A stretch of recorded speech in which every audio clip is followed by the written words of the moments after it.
Boa tarde, professor. Boa tarde, Cauane. Cauane, me dá uma informação. Na semana passada a gente começou a falar de iluminismo, não foi?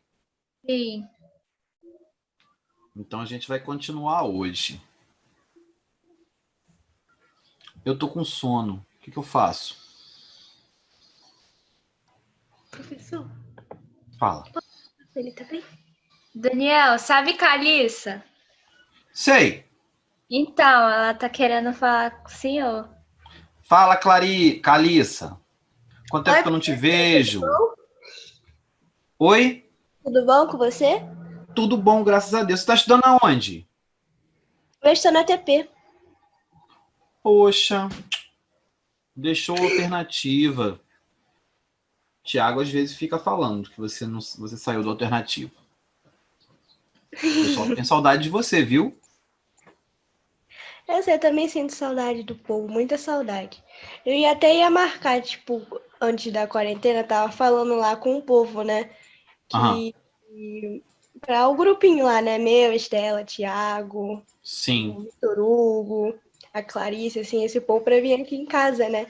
Porque Thiago nunca veio. Tiago nunca foi. Aí ele ficou triste, porque, tipo, eu chamei a Clarice aqui um dia, aí ele não veio, entendeu? Foi um dia que a gente tinha que ir para algum lugar, Uhum. alguma coisa que Aí, a gente tinha que fazer. Mas fala. mas quando acabar essa quarentena, assim, se Deus quiser, assim, a gente vai remarcar tudo e vai marcar todos os... Você acha que essa quarentena vai acabar? Agora não, né? Vai ser bem difícil. Eu tô meio desconfiado. Eu acho que a gente vai acabar ficando assim para sempre. Não, professor. Eu não tô aguentando ficar em casa mais, não. Minha filha, é igual eu tô vendo o povo todo na rua, todo mundo saindo. Só esqueceram de combinar com o vírus, né? Eu também. Porque a gente acabou a quarentena pela nossa conta e risco. Só o vírus que não sabe disso. Né? Era pra gente ter combinado com o vírus. Dito assim, olha só, agora é só a vez de parar. Que a gente tem que continuar aí fazendo essa bagunça que a gente está fazendo. Mas, poxa, Calissa, uma boa falar com você. Foi muito legal. Estamos Queria morrendo de aparecer aí, saudade. né? Mas eu tô toda bagunçada, aí eu não vou aparecer, não. Eu entendo. Vocês agora ficam aí se escondendo atrás desses nomes, dessas telas pretas. Eu não sei como é que eu consigo dar aula para esse monte de tela preta. Tela Mas preta com quando nome acabar no a meio. aula, se der pra falar um pouquinho assim, eu entro depois aí. Tá bom. Não, eu vou ter que sair, eu tenho que ir para outra turma. Eu tenho que ir pro Enem. Ah, tá. Tá bom? Mas foi um prazer falar com você. A gente fala outro dia de novo. Tá bom, mas manda um beijo aí pra Thiago, pra irmã dele também. Pro Mando seu. sim, Calissa, deixa comigo. Sucesso para você lá, tá? Tchau, um abração. Tchau. Pessoal, estão todos aí? Cadê? Ué, hoje... Ah, Gabriel tá ali. Cadê Gabriel? Eu ia perguntar logo. Cadê Matheus? Rodrigo, eu vou ativar. Ah, já te vi. Cadê Duda? Cadê Liz? Aí, Liz. Liz tá em primeiro, rapaz. Liz não deixa ninguém passar ela, não. Ela vai lá e faz todo o exercício. Liz, você tem que passar no IF, Liz. De tanto exercício que você fez, você vai ficar em primeiro lá. Ó, ano passado a gente fez o primeiro do IF, hein? Primeiro colocado do IF, sabe quem foi? Vocês sabem quem foi, não sabe? Foi Maria Laura. Vocês conhecem Maria Laura, pessoal? Conheço. Quem não conhece Maria Laura, né? Do Alternativa. Conhece, Gabriel? Não. Ela é uma excelente aluna. Ela passou em primeiro no IF.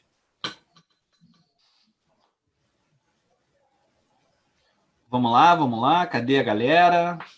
Por enquanto só tem 17. Vou começar a aula, tá, gente? Tudo bem? Nós vamos continuar, então, hoje, pessoal, falando sobre iluminismo. A gente começou a falar na semana passada. Eu vou compartilhar a tela aqui para que vocês possam acompanhar o slide, tá? Não é isso aqui, é isso aqui. Beleza? Deixa eu voltar aqui um pouquinho no tempo. Eu tinha trabalhado aqui o executivo, o legislativo, o judiciário, revolução científica, o contexto histórico, né? vim até aqui e eu ia começar aqui, né? Que foi mais ou menos onde eu parei na semana passada. Deixa eu apresentar o slide. Como eu havia começado a falar na semana passada, o iluminismo, o próprio nome iluminismo, que significa trazer à luz, se baseia, se estrutura no conceito de razão. Razão é uma forma de se obter conhecimento. Aliás, perdão, deixa eu explicar com mais calma. Quando nós obtemos conhecimento, aprendemos alguma coisa, segundo os estudos filosóficos, existem 5 maneiras diferentes de você obter conhecimento. Quais são essas 5 maneiras? Mítico, religioso, senso comum, científico e filosófico. Esses 3 primeiros aqui se baseiam em crença. Eu preciso acreditar para que aquele conhecimento seja válido. E aí eu quero que vocês entendam uma coisa, que conhecimento válido é diferente de conhecimento verdadeiro. Conhecimento válido é aquele conhecimento que a gente usa para o nosso dia a dia e ele tem uma validade, ele funciona, ou seja, ele realmente vale a pena ser exercido. Vou dar um exemplo de senso comum. Muitas mães, quando o filho está com dor de barriga, por exemplo, vai lá e faz um chá de boldo. Quando a criança está, por exemplo, com gripe forte, faz um chá de casca de cebola. A mãe sabe por que aquele chá melhora a criança? Não. Existe? Não existe um conhecimento baseado em razão. Existe um conhecimento baseado em quê? Em prática, em experimento, em tentativa e erro. Né? Mas às vezes também é placebo, essas coisas. Pode até ser, mas ainda assim ele se constitui um conhecimento válido. Você entende, Gabriel? Sim. Né? É um conhecimento válido. Porque você acaba se sentindo bem, confortável, você acredita que aquilo funcionou. Então, você tem uma série de questões que na filosofia a gente trabalha muito isso, a diferença entre conhecimento válido e conhecimento verdadeiro. Eu posso ter uma verdade que não é válida e eu posso ter um monte de mentiras que são válidas. Mas isso não quer dizer que alguma coisa seja verdade ou que alguma coisa seja mentira. Seja falsa, né? Mentira é uma palavra muito forte. Seja falsa, não seja verdadeira. O iluminismo, ele não vai se basear em crença. Ele vai se basear especialmente em razão. Por isso que as luzes da razão é a frase que melhor explica o conceito de iluminismo. Iluminar significa combater as trevas da ignorância e as superstições que dominavam a sociedade da época. O que os homens do iluminismo pensaram? A sociedade, no período que eles viveram, estava dominada pela religiosidade, crença. E essas crenças chegaram a um nível tão grande de que tudo era explicado pela religião. Por exemplo, aconteceu a peste negra, que foi a morte de quase 2/3 da população europeia. Uma epidemia que dizimou muitas pessoas na Europa. Você acha que a causa da peste, segundo as pessoas, era o quê? O que na época se dizia? Era Deus castigando? Era o quê? Castigo Deus. de Deus. Castigo de É isso aí. Deus. Então, a explicação... Isso é um conhecimento válido? Não. Na época era. É um conhecimento válido. As pessoas acabavam se convencendo de que aquilo era aquilo mesmo. Olha, não, é verdade. Elas acreditavam. Então era um conhecimento válido. Precisamos parar de pecar. As pessoas tomavam decisão baseada nesse conhecimento? Algumas. Você acha que as pessoas pararam de pecar para poder não morrerem? Aham. Algumas sim, mas provavelmente deve ter aquelas que Elas tentaram. por falar mesmo. Tentar. Você acha que alguém tentou isso agora, no coronavírus? Não. Será que não? Ninguém acha que o coronavírus é castigo, não, né? Alguns acham. Muita gente. Mas hoje a gente tem um conhecimento racional, Muita gente. científico. A gente sabe que é um vírus que contamina e que é justamente o contato com as outras pessoas que prolifera. Esse conhecimento não existia, entendeu? Então, para os filósofos do iluminismo, o uso da razão era a melhor maneira de construir um mundo baseado na verdade. A preocupação dos filósofos era justamente essa. É que toda vez que eu tenho um conhecimento que é religioso ou mítico, ele é baseado numa crença. E, consequentemente, pode ser que ele não seja verdadeiro. E aí é que entra a discussão. Os iluministas queriam que o mundo se tornasse em algo verdadeiro, que as pessoas se tornassem autônomas e tinham capacidade de pensar por si mesmos. Né? Eles acreditavam que o ser humano ele não era um mero acaso da criação, mas que ele poderia construir o seu futuro. E, para isso, ele precisava fazer o quê? O uso da razão. Ele precisava buscar a verdade. Ele precisava ser iluminado. A ignorância, para eles, que seria o contrário da razão, a inteligência, era gerada pela aceitação dos dogmas religiosos e também pela submissão aos governos absolutistas. Né? Quando você aceitava que o rei era rei pela vontade de Deus, e isso era um dogma religioso, você acabava sendo segundo os iluministas, ignorante. Né? Até porque, na cabeça dos iluministas, Deus não instituiu ninguém para ser o nosso líder. Na verdade, a pessoa se fez líder e disse para as outras que foi pela vontade de Deus. E aquelas pessoas acreditaram e aquilo passou a virar uma tradição, né? Uma cultura. Agora a sociedade deveria ser guiada pela razão e pela ciência, e não mais pela fé e a religião.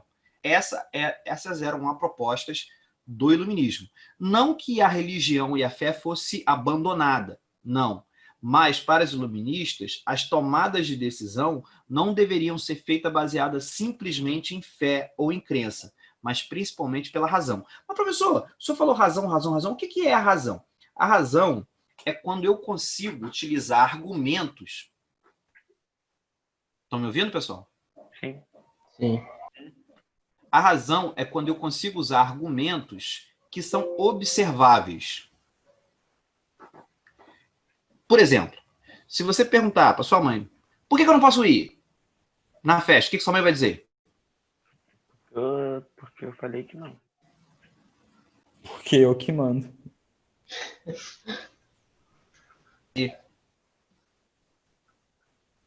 Participa da aula, gente. O que a mãe diz quando a gente pede para sair e ela não deixa? Porque eu quero. Porque eu que mando. Eu que mando, eu que quero. Isso é um argumento... O pessoal respondendo aqui no chat aqui.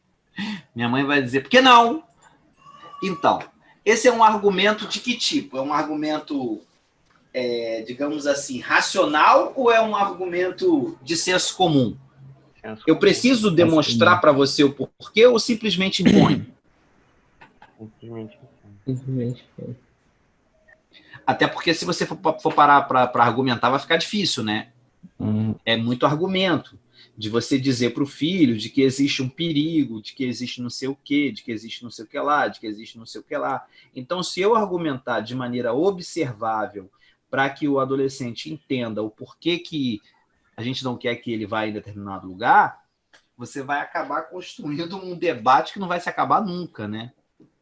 Tem vezes também que o adolescente ele nem sabe muito sobre o que a mãe tá falando, sabe? Então, se a mãe falar, o adolescente vai falar, mãe, isso daí é coisa da sua cabeça, não sei o quê. Que é um assunto mais complicado, né? Porque, ainda mais nos dias de hoje, né? Que as pessoas acham que a verdade é a opinião. Eu tenho ouvido muito isso, pessoal, de que as pessoas viram para mim e falam assim, mas isso aí é a verdade do cara. Não existe verdade do cara. Verdade é sempre uma só. Aquilo ali é uma opinião que ele toma como conhecimento válido. Necessariamente não quer dizer que aquilo seja verdade.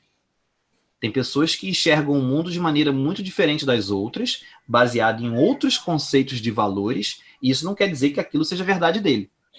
Uma das preocupações lá dos filósofos antigos, iniciais, principalmente de Platão, Sócrates e Aristóteles, era de que existe uma diferença gigantesca entre a minha opinião e a verdade. A minha opinião é só uma maneira de ver as coisas. E eu posso estar redondamente enganado, né? Aliás, o filósofo ele sempre procurava usar o máximo de argumentos possíveis para esgotar todas as possibilidades de que a opinião dele não estivesse totalmente errada. Porque as opiniões elas podem ser válidas, entendeu? Como, por exemplo, tomar chá de casca de cebola quando se está doente. A gente não sabe o porquê, mas como o Gabriel falou, pô, Mateus, né? Que pode ser um efeito placebo, quem sabe? Os iluministas não queriam que fosse dessa forma. Os iluministas eles queriam que a razão passasse a ser a forma da gente debater as coisas. Quer discutir comigo? Quer debater comigo? Vamos tomar decisão? Vamos. Vamos construir uma ponte? Vamos. Ah, por quê? Ah, porque eu senti no meu coração que deveria fazer uma ponte. Esse é o argumento válido? Não. Porque eu fico muito feliz quando eu olho para aquela árvore, então por isso é que eu quero construir a ponte. Esse é um argumento válido? Não. Não. Não. Ah, porque eu vou aumentar muito o comércio entre essa cidade que está do lado de cá e a cidade que está do lado de lá. Porque o tempo que a gente leva para atravessar de barco as mercadorias e as pessoas é muito maior se a gente construir uma ponte. Construindo uma ponte, a gente diminui o tempo de travessia em pelo menos 10 vezes. Isso quer dizer que eu vou aumentar o volume de pessoas e mercadorias circulando. Quer dizer que a economia dos dois locais vai crescer. Esse é um argumento válido? Sim. Sim. É. Ah, tá vendo como que a gente consegue perceber a diferença do uso da racionalidade para a crendice? A crendice é baseada numa opinião que a pessoa acha. Ela não é universal. Ela não vale para todos. Já quando eu argumentei sobre mercadores, produtos, tempo e aumento, todos esses conceitos você conhece, não conhece?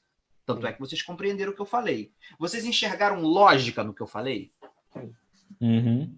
Vocês conseguiram imaginar na cabeça de vocês a cena das pessoas atravessando para lá, para cá e comprando e vendendo? Quando eu falei do barco, vocês imaginaram a cena das pessoas levando as mercadorias nos barquinhos? Sim. Aham. Então, vocês são capazes de perceber quando um pensamento é racional ou quando ele é baseado em achismo, crendice, opinião, ou quando ele é mítico, religioso ou senso comum. Esse era o grande debate. E aqui, nesse quadro do Chapuis, você consegue observar que ele traça um quadro interessantíssimo, onde ele tem os 4 personagens que estão em disputa no momento da chegada do iluminismo, do pensamento iluminista. Você tem a liberdade ao lado da razão. A razão que segura o cetro da razão, que está iluminado aqui, com os seus raios, ele ofusca quem? 2 coisas. O que está sendo ofuscado aqui e está sendo espantado? Ignorância e Fanatismo e ignorância. O fanatismo e a ignorância. Ou seja, fanatismo é a crença cega de que só existe uma maneira de ver as coisas. Seria a ideia das verdades absolutas. Quando a pessoa é fanática, deixa eu ensinar uma coisa a vocês. Quando uma pessoa é fanática, não adianta você argumentar com ela. Não adianta você tentar comprovar que o que ela pensa não é certo. O fanático não dá chance para acreditar em nada que não seja o que ele acredita. Lembrando que a pessoa pode ser fanática por alguma coisa. Ela não precisa ser fanática por tudo, né? E o fanatismo leva a uma cegueira na capacidade racional de pensar. É uma emotividade tão grande que a pessoa não consegue enxergar que existem outras maneiras de ver o mundo. E aí leva, por exemplo, à intolerância. Aqueles que pensam diferente de mim são meus inimigos. São imbecis, são idiotas, eu não gosto deles, eu não suporto eles. Então, esses são os comportamentos típicos do fanático. Professor, mas eu não posso acreditar em nada? Claro que pode. Não só pode, como deve. O que você não pode ser é fanático.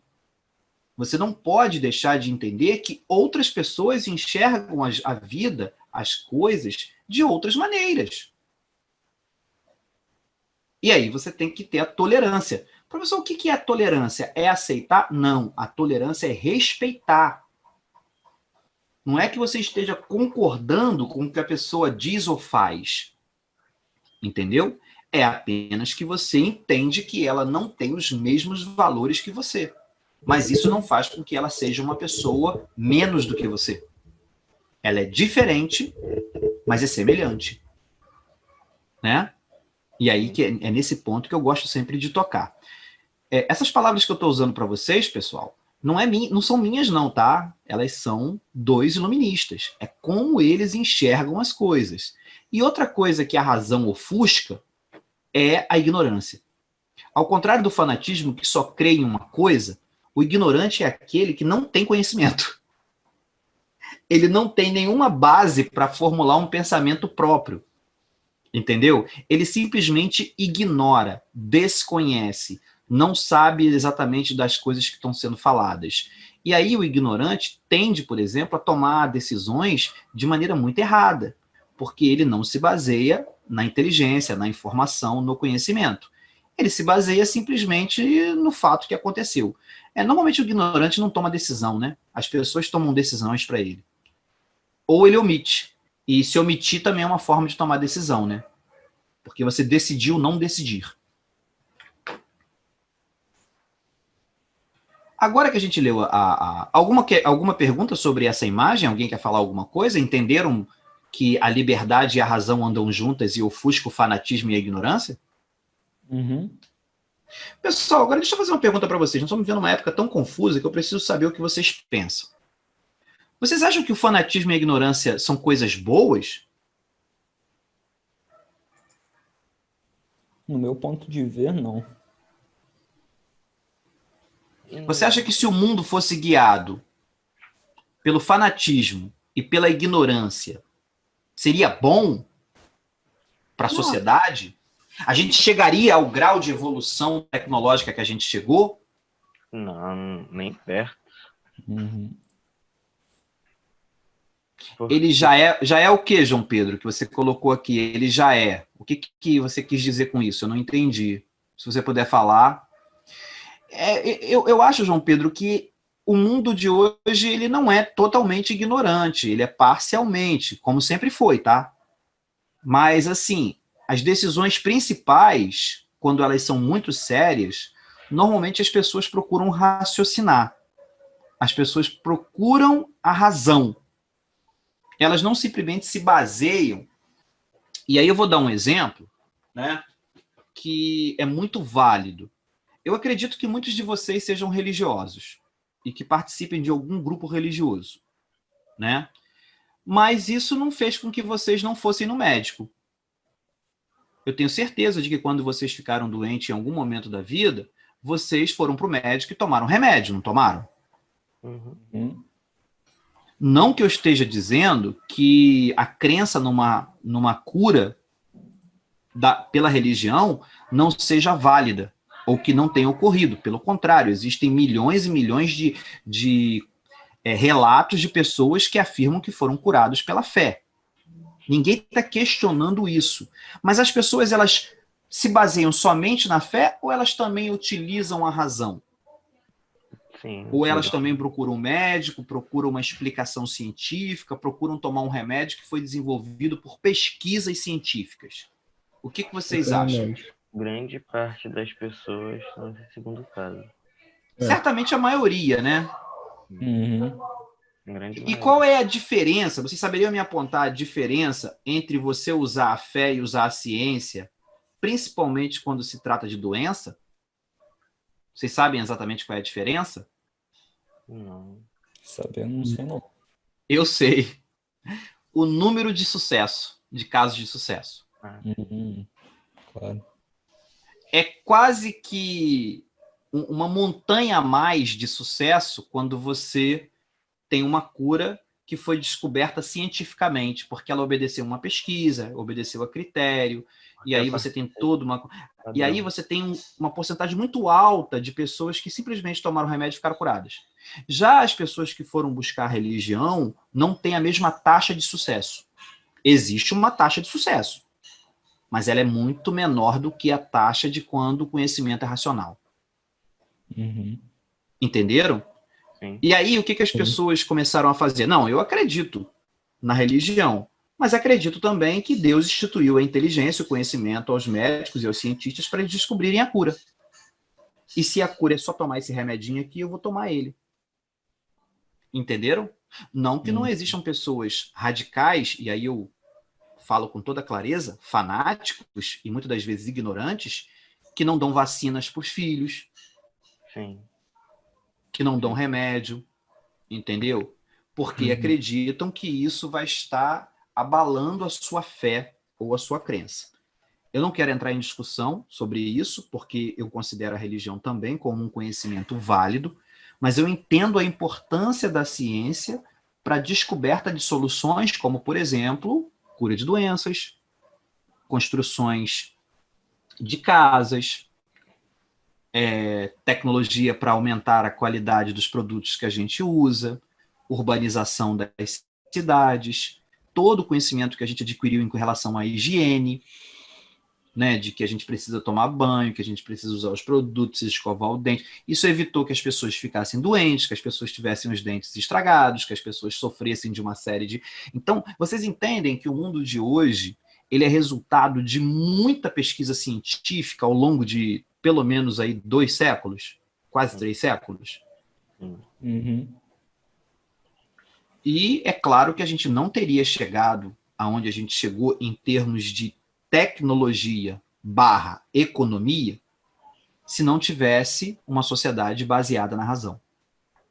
Só por isso já é muito importante a gente compreender como que o mundo evoluiu de acordo com o movimento iluminista, tá? Ah, professor, seria melhor que a gente estivesse vivendo nos moldes da Idade Média. Tudo bem, eu aceito a sua opinião, mas eu acho que muita gente não concordaria, né, de a gente viver de maneira a estar ainda plantando, colhendo, e uma sociedade basicamente rural. Vamos lá? Uhum. Aqui, peraí, volta. Volta, Daniel. Isso, não, peraí. Isso, aqui. Que horas são? Deixa eu ver. Gente, eu sempre acho que vou dar aula rapidinho. 2h25. A imagem se refere ao pensamento iluminista e nela podemos observar a liberdade usando o gorro frígio, né, que é o símbolo da República Francesa. Lembrando que a liberdade é um personagem francês, né, sempre representado por uma mulher, com aquele gorro frígio na cabeça, lançando raios com o cetro da razão contra a ignorância, de olhos vendados e o fanatismo, né? E então esse quadro ele demonstra, né, aquilo que eu acabei de explicar para vocês, não preciso voltar. E aí algumas perguntinhas para a gente tentar responder ao longo da aula. O que podemos entender de metáfora sobre o cetro da razão lança raios? O que significam esses raios? Vocês sabem o que significam esses raios? Não. Raios de luz para iluminar a ignorância. Mas na prática, o que são os tá. raios da razão que fazem com que a ignorância e o fanatismo se afastem? Não faço ideia. Poder do argumento, né? Isso, mas são mais ainda do que os argumentos, são as provas. Entendeu? Quando eu uso dados e eu consigo construir uma solução que todos fazem uso dessa solução, aí a ignorância e o fanatismo caem por terra. Entenderam? Uhum. Vai ser igual quando se descobrirem a cura. Não existe outra maneira de criar a cura do Covid-19. Bom, isso é uma opinião que eu estou tendo, né?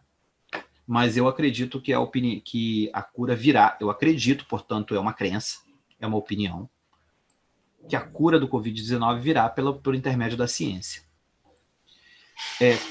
Com que objetivo a liberdade usa o cetro da razão para enviar raios contra a ignorância e o fanatismo? Justamente para trazer a sociedade para a liberdade, porque os iluministas acreditavam que o fanatismo e a ignorância aprisionam as pessoas. Elas são presas, entendeu? E não conseguem enxergar a verdadeira razão de viver, que seria você ser livre para construir o seu caminho. traçar os seus planos, né? Conseguir evoluir e avançar, não só individualmente, como também socialmente. Com base na imagem, na sua opinião, qual a relação estabelecida entre razão e a liberdade? Seria legal ouvir vocês, mas eu vou pular essa daqui, para que a gente veja o que os nossos grandes iluministas pensaram. Eu já falei do iluminismo, mas agora eu quero falar das pessoas. Um dos mais famosos iluministas, sem dúvida nenhuma, foi esse camaradinho aí, ó, esse bacana aí. Você deve conhecer ele, o René Descartes, porque foi ele que construiu a ideia do plano cartesiano. Lembra do plano cartesiano? Do X e do Y, que serve para um montão de coisa. Rapaz safado. Foi ele aí, ó. Ele era um matemático, e ele não era só esse cara, não. Ele também é dono de uma frase muito bacana. Foi ele que chegou àquela conclusão, penso, logo existo, discutindo filosoficamente. Ele era matemático, era filósofo, dentre outras coisas, né? O Descartes também era iluminista, beleza? E ele disse a seguinte frase: nunca devemos admitir senão aquilo que a razão nos mostra como evidente. Em caso algum, podemos aceitar que nos é imposto pela nossa imaginação ou pelos nossos sentidos. Como bom matemático, ele não acreditava na imaginação dele e nem no que ele via, ouvia, sentia cheiro. Ele acreditava nos números, ou seja, nos dados, nos levantamentos que eu podia fazer através da experimentação para chegar a conclusões muito mais aprimoradas, muito mais assertivas, muito mais racionais. Essa era a ideia do Descartes, tá? Ele escreveu isso em qual livro? No livro Meditações Metafísicas, de 1640. Olha que ele viveu lá no século XVII, hein? Descartes era um cara legal. Esclarecer, ou seja, iluminar, é sinônimo de educar. Aliás, a educação, ela surge como uma forma de você conseguir transformar a sociedade pelo conhecimento, pela razão, né? As novas ideias eram propagadas nas academias científicas do ensino, nos salões, nos clubes e nos cafés, né? Além das descobertas no campo da ciência, falava-se sobre arte, política, economia e questões sociais. Com a ajuda da imprensa, as ideias iluministas foram divulgadas em jornais, revistas e livros. Um importante veículo para divulgar o pensamento iluminista sobre a história, política, economia, arte e sociedade foi a criação da enciclopédia. Eu gosto muito de falar em enciclopédia porque vocês já nasceram na época da internet, então vocês não conheceram a enciclopédia como fonte de informação. Eu costumo dizer e brincar que a enciclopédia é a mãe do Google. O Google é uma enciclopédia, só que virtual. Tá? Antes da existência do Google, as pessoas elas iam na biblioteca para ter informações mais aprofundadas sobre as coisas. E aqueles que podiam, né, algumas escolas, porque sempre foi muito caro, compravam uma enciclopédia. A mais famosa que tem é a Barça, tem também a Larousse, que, dependendo da versão, podia chegar a ter 28 livros. Professor, mas o que é uma enciclopédia? Vocês conhecem a Wikipédia, né? Que é uma enciclopédia gratuita que está na internet, disponível e feita por um montão de gente. A enciclopédia era um livro com muitos verbetes, então você procurava alguma coisa do tipo pandemia. E aí você ia lá na letra P, achava a palavra pandemia, e ali viria uma explicação, né, mais aprimorada possível na época do que seria uma pandemia, explicando cientificamente que era o fato de que quando uma doença causada de maneira por contágio sai de uma região específica e passa a ocupar todo o planeta, então ali você classifica aquela doença como pandêmica, como uma pandemia. Então, assim, a enciclopédia foi uma maneira de pegar todo o conhecimento que se tinha na época e juntar tudo num lugar só para que as pessoas pudessem consultar de maneira rápida.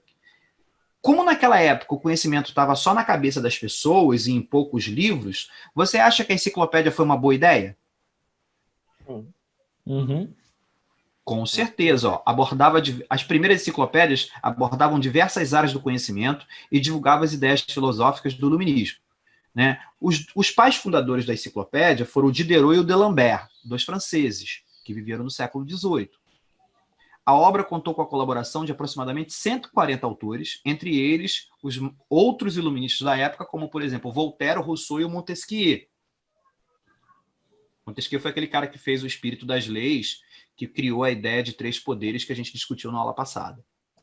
Foi condenada pelo governo e pela igreja como subversiva, ou seja, naquela época, o governo do antigo regime absolutista e a igreja achava que aquilo afetaria com a cabeça das pessoas e desvirtuaria o pensamento delas e que elas deixariam de ser... É mais ou menos o que acontece hoje, quando você vê esse monte de pessoas falando na internet, essa confusão, um fala uma coisa, o outro fala outra. Tem muita gente que fala, isso vai desvirtuar a mente das crianças e as pessoas não vão saber mais o que é verdade. A história nos comprova que todas as vezes que eu tenho um boom de informações e conhecimento, sempre tem um início confuso, mas depois aquilo tende a se ajeitar. Eu fico muito despreocupado com esse negócio de fake news e tal. As pessoas vão aprender com o tempo, eu não sei se vai ser a nossa geração, ou daqui a 2 gerações, a lidar com esse fenômeno que são as notícias falsas. Porque as notícias estão cada vez mais aprimoradas. Elas têm uma cara muito grande de verdadeiras. E um apelo emotivo porque a gente quer acreditar nelas. Entendeu? Professor, mas assim, você acha que a fake news ela vai causar muitos problemas? E vai ser justamente o fato de causar problema, porque a mentira sempre causa problema, que vai fazer com que as novas gerações não queiram ou que aprendam a identificar o que é fato e o que é fake. Entendeu? A gente vai sofrer um cado antes disso acontecer. Vocês entendem isso? Uhum. E, no entanto, por que eu estou afirmando isso? Porque a história isso já aconteceu. Na época do lançamento da enciclopédia, a sensação é que as pessoas mudavam muito de opinião a partir do momento que elas tinham acesso à leitura, a um conhecimento que elas desconheciam. E isso fazia com que a cabeça delas mudassem e elas se tornavam pessoas com novas opiniões. E todas as vezes que a gente tem novas opiniões, as pessoas ficam com muito medo. Entendeu? Porque a gente sai do campo do previsível e vai para o campo do imprevisível. Aí o Diderot e o D'Alembert, parabéns para eles. Eles foram espertos, inventaram a enciclopédia e ficaram ricos, tá? Assim como os caras que fizeram o Google também estão muito ricos. Lembrando que a ideia do Google é muito parecida, é juntar todas as informações do planeta numa única linha de computador para você digitar e encontrar. Eu já perguntei sobre isso, né? A importância da enciclopédia, difusão de conhecimento, né? De que forma adquirimos conhecimento e informação nos dias de hoje? Basicamente o Google. Compare nossa realidade com a da França na época em que foi publicada a enciclopédia. Como eu já falei com vocês, muito parecida. A gente está tendo um volume muito grande de informação, mais até do que a gente consegue processar. Concordam comigo, senhores? Uhum. Às vezes você tem a sensação de que estão vendo coisas demais e ficam chateados e aborrecidos porque não sabem quem está falando a verdade? Uhum. Até demais. Vocês confiam em mim? Confio. Por quê? Rapaz, tem cara de ser gente boa. Você se baseia aí na minha pessoa para acreditar em mim? Do jeito Na que minha você... aparência? Não na sua aparência, do jeito que você explica, mostrando fatos, mostrando como que eu posso dizer? Por meio de argumentos, sabe? Então eu consigo acreditar em você por conta disso. Que legal. E a gente leva em base também que você estudou também, né? Que você é professor e tá apto para dar aula. Legal. Então isso tem valor ainda? Uhum. Eu tô perguntando essa pergunta por quê? Porque tem muita gente aí, eu, por exemplo, vejo que é muito fácil você ter muita visualização no YouTube. É só você ser polêmico e falar mal de alguma coisa. Você não precisa nem propor nada de novo, é só você falar mal de alguém que está em evidência. Entendeu? E se você for muito emotivo, falar com muita voz, fazer gestos e ficar rindo e aparecer do lado, que não sei o que lá, mostra uma carinha e tal, aquilo tudo parece que é muito dinâmico, muito bacana, e tem muita gente fazendo fortuna com isso. E eu fico triste, porque tem muita gente acompanhando esses youtubers que criam polêmica com tudo, como se as coisas não fossem realmente sérias e problemáticas, né? As pessoas vão simplesmente lá, dão as suas opiniões de forma enfática e eles não dão a cara a tapa. Por exemplo, eu, enquanto professor, estou com vocês, tudo bem que agora na pandemia não estou, Mas, assim, estou com vocês na sala de aula, tenho um compromisso de avaliá-los, existe um projeto na escola. Então, assim, é muito mais difícil uma pessoa nessa posição inventar a história. Ou não ter compromisso. Eu tenho compromisso com vocês, então eu não posso ensinar nada que já não tenha sido comprovado que aquilo é um conhecimento válido e, na sua grande maioria, verdadeira. Por isso, possivelmente, vocês têm confiança em mim e têm credibilidade. Fico muito feliz por isso. Ainda bem. Imagina se você fosse acreditar em qualquer coisa que se fala. Ai, Jesus. Ai, Jesus, será que abacate cura coronavírus? Vamos embora. Quem dera, né? Eu também queria que curasse. Quem não queria? Quem não queria? Quais os princípios e ideias do iluminismo? Tá aqui, ó. Esse quadro aqui é um quadro pintado para representar as pessoas daquela época. Eles se vestiam dessa forma mesmo, tá? Alguns podem achar bacana, outros podem achar ridículo, mas era dessa forma. Eu tenho certeza que eles achavam bacanérrima na época, né? E a base do iluminismo sempre foi o debate, a conversa, a opinião contrária. Isso é até uma crítica que eu tenho a fazer das redes sociais. As redes sociais, elas têm uma tendência a levar a gente a ver coisas semelhantes que a gente está vendo. Isso não é muito bom, porque o crescimento intelectual se dá justamente quando você tem acesso a coisas diferentes de quando você pensa, ou de coisas que você se interessa. Se você começa a ver culinária no YouTube, só aparece coisa de comida. Se você começa a ver negócio de casa, só aparece gente fazendo decoração. Se você vai ver coisa polêmica, por exemplo, de aborto, de racismo, só aparece coisa daquilo. Aí você tende a ficar fechado e ter a impressão de que todo mundo só está falando daquele assunto. E aí você perde a chance de enxergar coisas que são completamente diferentes da sua maneira de pensar, né? Por isso que, para o crescimento intelectual, é muito importante o debate. E por isso também que as escolas, elas sempre são de grupos. Primeiro, pelo custo, que fica menor, e segundo, que vocês, misturados numa sala de aula junto com o professor e com vários professores, tendem a crescer. Nenhum professor fala da mesma maneira, nem todos são iguais, cada um tem o seu próprio critério, sua própria visão de mundo, e é muito importante que todos eles existam. O que você gosta, o que você não gosta, o bacana, o mais sisudo, entendeu? Por quê, professor? Para você entender que o mundo é plural. De que vai ter pessoas que você não vai ter afinidade, e que vai ter pessoas que você vai ter afinidade, de pessoas que você vai classificar como competente, e pessoas que você vai classificar como incompetente. Você entende que a escola, na sua pluralidade, ajuda a gente muito a compreender a sociedade? Entenderam? Sim. Quem inventou a escola foi um gênio. Ela é chata, ruim, mas nos ensina. Entendeu? E o que o iluminismo defendia, professor? Essa aí eu quero que vocês anotem no caderninho. Bota aí. 2h40. Essas eram as principais defesas do iluminismo. Igualdade jurídica, ou seja, para os iluministas, ninguém era diferente perante a lei. Os iluministas aceitavam a desigualdade econômica. E também as diferenças religiosas. Mas eles acreditavam que, juridicamente, todos deveriam ser iguais. Ou seja, uma lei tem que valer para mim e tem que valer para você. Quem faz a lei está acima da lei? Ou a lei vale para ele também? Deve Vale para ele também. O nosso país atual, que tem uma Constituição,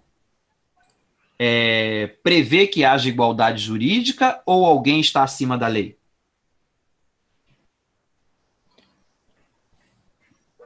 Creio que seja a primeira opção. É claro que tem gente que tem dinheiro e acaba usando muitos advogados e acaba encontrando brechas nas leis. Mas, na verdade, perante a lei, nós somos todos iguais. Essa, pelo menos, seria, em tese, a ideia. Na teoria. Eu acho que funciona na maior parte dos casos. Entendeu? Inclusive, aqui no Brasil tem melhorado muito nas últimas décadas.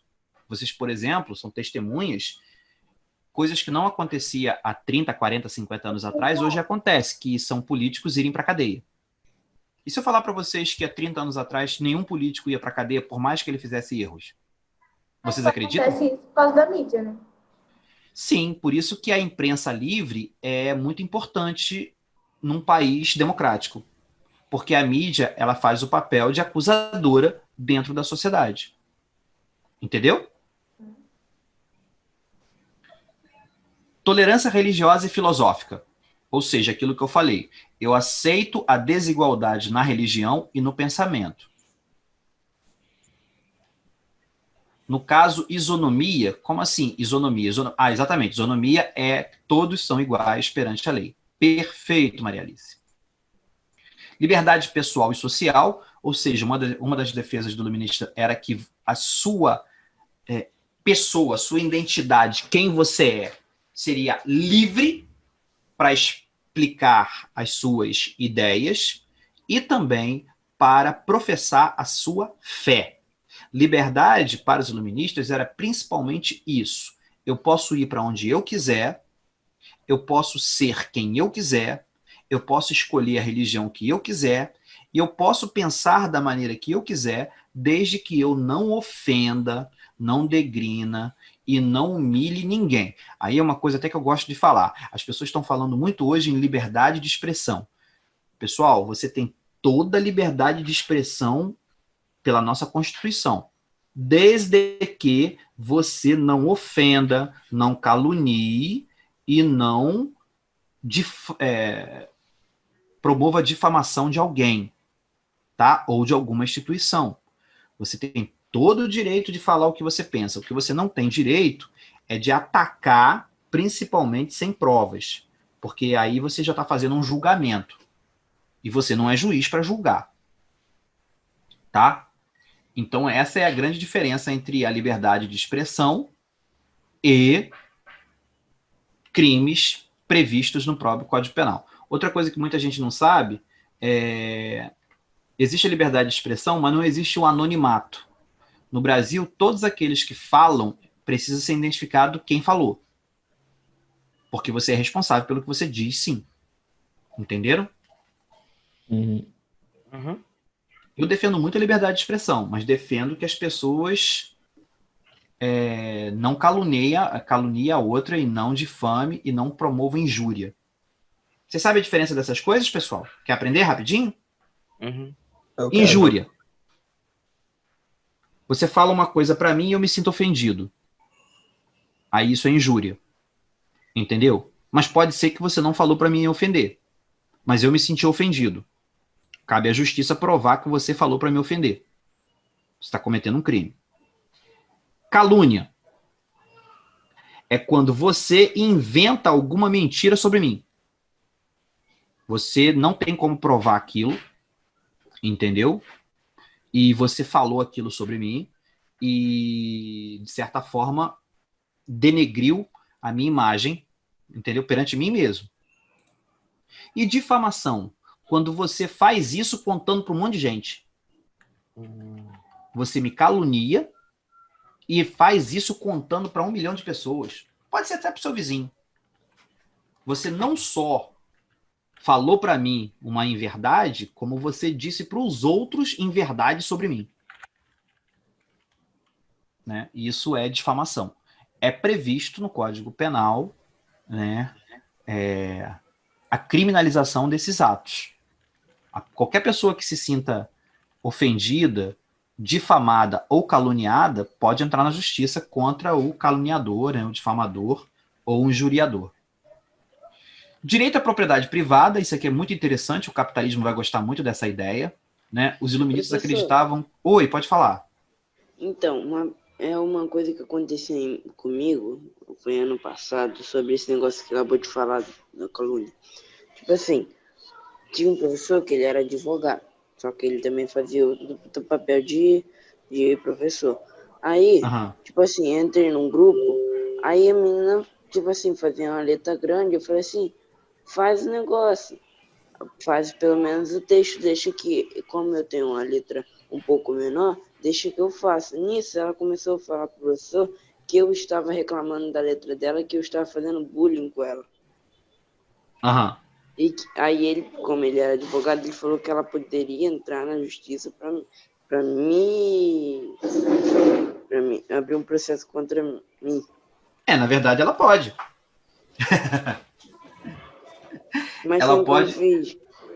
Ué, ela achou que você estava injuriando ela. Ou seja, ela se sentiu ofendida pelo seu ato. Aí, se isso acontecesse, Pedro, você simplesmente iria se defender dizendo que você não tinha a intenção. E que se por acaso a pessoa se sentiu ofendida, que você pedia desculpas. Você entende que esse... Tipo assim, eu não falei que a letra dela, eu não falei nada sobre a letra dela. Eu só falei para ela fazer o título, mais nada. Então, nesse caso, ela que criou uma calúnia contra você, afirmando que você tinha dito algo que você não disse. Entendeu? E aí, dentro do mesmo processo, você... Até porque, Pedro, é uma coisa interessante de se discutir, não é fácil você provar que alguém caluniou você, ou que alguém injuriou você, ou que alguém difamou. Difamar até é mais fácil, né? Porque quem fala no YouTube acaba produzindo prova para si mesmo. Mas nesse caso, por exemplo, o professor não viu? Não. Então ele confiou no que ela falou, não foi? Sim. Pode ser que ela tenha falado mentira. Aí fica a sua palavra contra a dela. Mas deixa eu te falar uma outra coisa. No Brasil, menor de idade não responde processo, não. Entendeu? Ela não poderia. Ele falou brincando. Ela não poderia entrar na justiça contra você, não. Agora, se você difamar, caluniar ou injuriar alguém, seus pais respondem. Sabia disso, Pedro? Não. Eles é que vão pagar na justiça pelo erro. Se um adolescente pegar, por exemplo, e difamar uma pessoa na internet, e a família da vítima fizer a acusação, quem responde são os pais. Vocês sabiam disso, não, né? O fato de vocês não responderem processo não quer dizer que vocês não possam ser criminalizados. Até porque se vocês cometerem crimes, os pais são obrigados a responder pelos filhos. Eles são responsáveis por vocês. Só se responde a partir de 18 anos de idade? Só. Entendeu? Agora, se vocês cometerem crime de lesão físico, aí vocês pagam medidas socioeducativas. Entendeu? E a punição dos pais é o fato de perder a guarda de vocês. Vocês podem, por exemplo, ser privados da liberdade indo viver em casas de custódia, em abrigos para menores. Entendeu? Que na prática funciona como se fosse prisão, né, de adolescente, né? Acontece quando um adolescente, por exemplo, comete um crime. Defesa do contrato como mediador das relações sociais. Isso aqui é muito interessante. Esse contrato é um código de leis, é a ideia da Constituição. Não só uma igualdade jurídica, onde todos seriam iguais perante a lei, como a ideia de construção de um contrato. O que seria esse contrato? Seria leis que eu construiria de modo que o que vale para mim vale para você, e todo mundo precisa, de certa forma, perder para que todos ganhem. Entende? É aí que começam algumas ideias do tipo, eu sou livre, mas eu sou livre desde que a minha liberdade não ofenda a sua liberdade. É uma coisa muito simples. Você vai dizer assim, professor, eu sou livre para fazer o que eu quero? Mais ou menos. Eu quero sair nu por aí, correndo, porque eu gosto de ficar nu. Desde criança que eu tenho um espírito indígena. E eu quero andar nu por aí. Você pode fazer isso? Não. Se você fizer isso, o que vai acontecer? Você vai preso.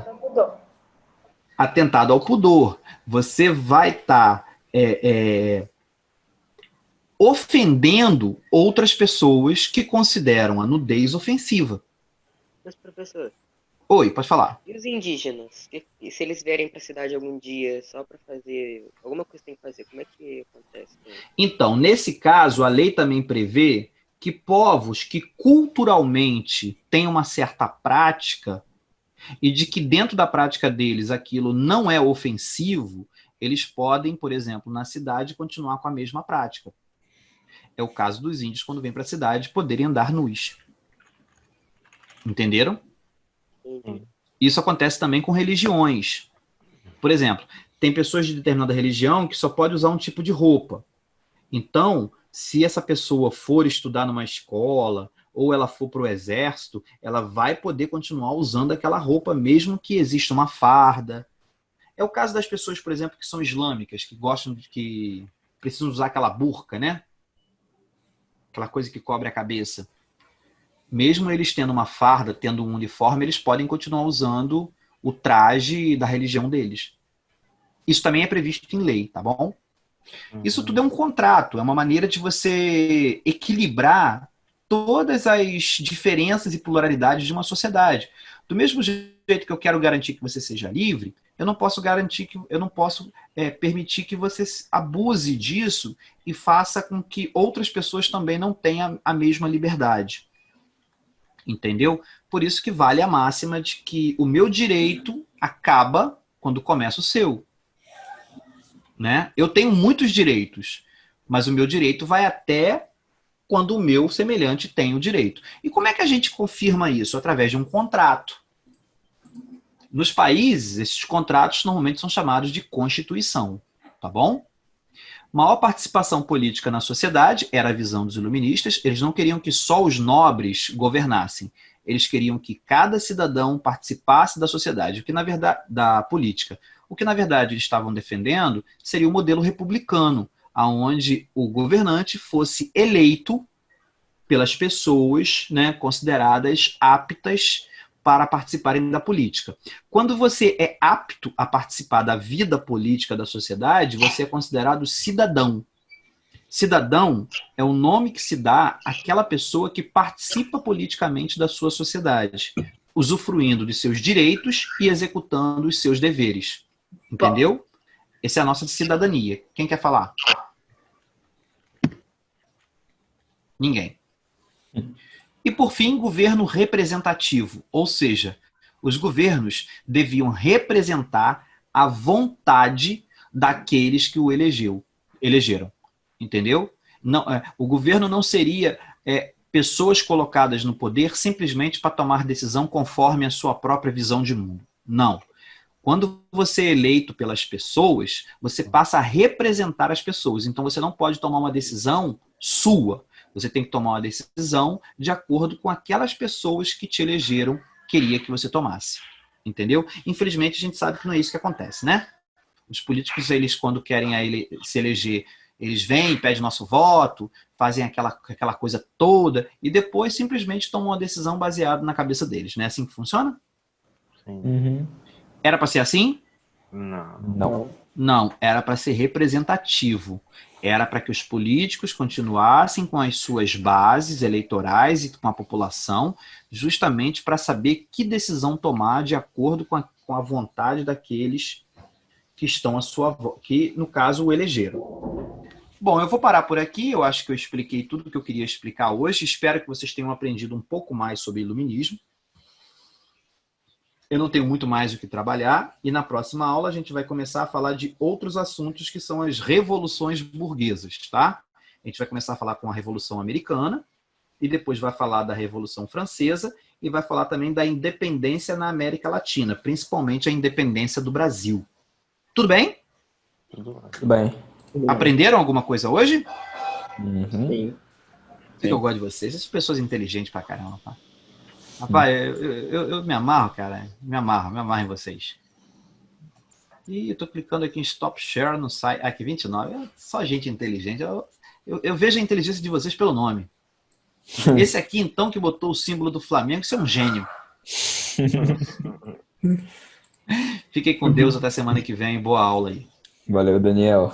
Valeu, Daniel.